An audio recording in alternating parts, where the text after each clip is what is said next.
हे लक्षात ठेव. वड त्याला म्हणतात.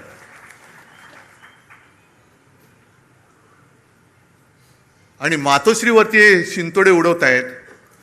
मला कळत नाही ही कुठली अवलाद. म्हणजे ज्या शिवसेना प्रमुखांनी मराठी माणसाच्या आणि हिंदूंच्या रक्तामध्ये स्वाभिमान रुजवला, त्या रक्तामध्ये हे भेसळ कुठून आणली? ही कोणाची अवलाद आहे? ते तर कळतंय, दुसऱ्याचे बाप चोरावं लागतायत. कारण मला आठवत आहे की शिवसेनेची जेव्हा स्थापना झाली तो क्षण आजही माझ्या डोळ्यासमोर आहे. आणि त्या क्षणाचे आता साक्षीदार 2-3 कदाचित मी, चंदू मामा असे 2-3 राहिलो असू. मी अनेकदा सांगितलेलं आहे की तुमच्या सगळ्यांपेक्षा सगळ्यात ज्येष्ठ शिवसैनिक मी आहे. कारण शिवसेनेच्या स्थापनेचा नारळ हा माझ्यासमोर फुटलेला आहे आणि त्यातनं उडालेले तुषारे माझ्या अंगावरती उडालेले आहेत. नाही, तुम्ही त्या क्षणाला तिकडे हजर नव्हतात. खरसीकर बोलतात मी होतो म्हणून. मी तेव्हा तिकडे हजर होतो आणि ते तुषार माझ्या अंगावरती उडाले.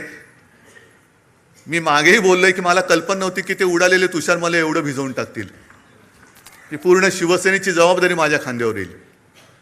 तिथपासून मी शिवसेनेची वाटचाल बघतोय. कसे कसे शिवसैनिक मोठे झाले, कसे त्यावेळेला कसं सगळ्यांच्या एक पायाकडे हात लावला तर आता कोणाला कळणार नाही. कटकट्या असायचा. माहिती आहे कोणाला? काय? रामपुरी.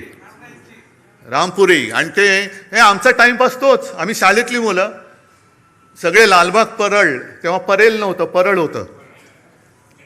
शिवसैनिक यायचे आणि तेच सुरक्षा कवच.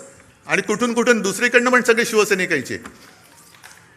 आणि मग प्रत्येक जण दाखवायचा, बघा माझा 8 काठ्याचा आहे. म्हणजे त्याला टक टक टक टक टक 8 आवाज यायचा, 11 काठ्याचा, असे सगळे ते होतं. आणि ते बघत बघत आम्ही लहानाचे मोठे झालो. तेव्हाच्या सगळ्या मारामाऱ्या एकतर म्हणजे म्हणतात ना, एक तू तरी राहशील तर नाही तर मी तर राहीन, तशा त्या मारामाऱ्या व्हायच्या.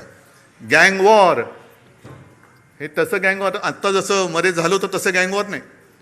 वाड्यांची फाईट, सोडा वॉटरच्या बाटल्या, दगडफेक वगैरे सगळं तिथून बघत बघत बघत आता जे सुरू झालंय ते सगळं काय त्याला म्हणतात, ट्रोलिंग. म्हणजे घर बसल्या शिव्या द्यायचं. पण या सगळ्यांना मला एक सांगायचं आहे की मातोश्रीवरती जे जळतायत, ठाकरे कुटुंबियांवरती जे जळतायत, त्यांना ठाकरे कुटुंबानी काय काय भोगलंय, काय काय सोसलंय याची जरा तरी माहिती आहे का? कल्पना आहे का?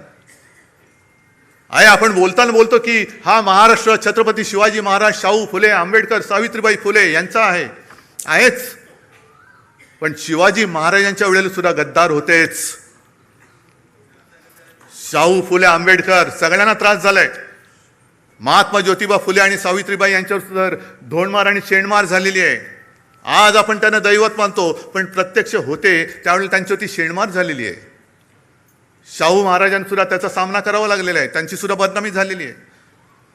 कशाला? माझ्या आजोबांना प्रबोधनकार ठाकरे जे सांगतात ना, प्रबोधनकारांचा वारसा घेऊन पुढे जा. पण प्रबोधनकारांना सुद्धा काय काय भोगावं लागलंय.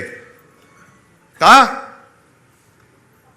तर कर्मठ आणि बामणी वृत्ती, ज्या जुन्या वाईट रूढी परंपरा होत्या त्या तोडून मोडून टाकल्या पाहिजेत, याच्यासाठी प्रबोधनकार उभे राहिले होते. घराचा पत्ता नाही, कुटुंब घेऊन महाराष्ट्रभर फिरले. अनेकदा बाळासाहेबांनी सांगितलेले की त्यांची ती भावंड आणि आई, मी तर माझ्या आजीला कधी बघितलं नाही. पण विंचवाचं बिराट जसं पाठीवर असतं तसं घेऊन माझे आजोबा महाराष्ट्राच्या कानाकोपऱ्यात फिरत होते. एखाद्या गावी गेल्यानंतर कुठे आसरा मिळाला तर आजीला सांगायचं की ठीक आहे चल बघ. आणि आजी माझी सगळं काही भांडी कुंडी जी काही 2-4 असतील ती काढून संसार थाटायचा प्रयत्न करायची. तेवढ्यात आजोबा गावातनं फेरी मारून यायची आणि सांगायची नाही जमत, चला निघायचं आपल्याला, चालले दुसऱ्या गावामध्ये. अनेक वेळेला त्या काळी आमच्या घरावरती मेलेली कुत्री आणि कचऱ्याचे ढीग फेकले गेलेले आहेत. शिवसेना प्रमुखांनी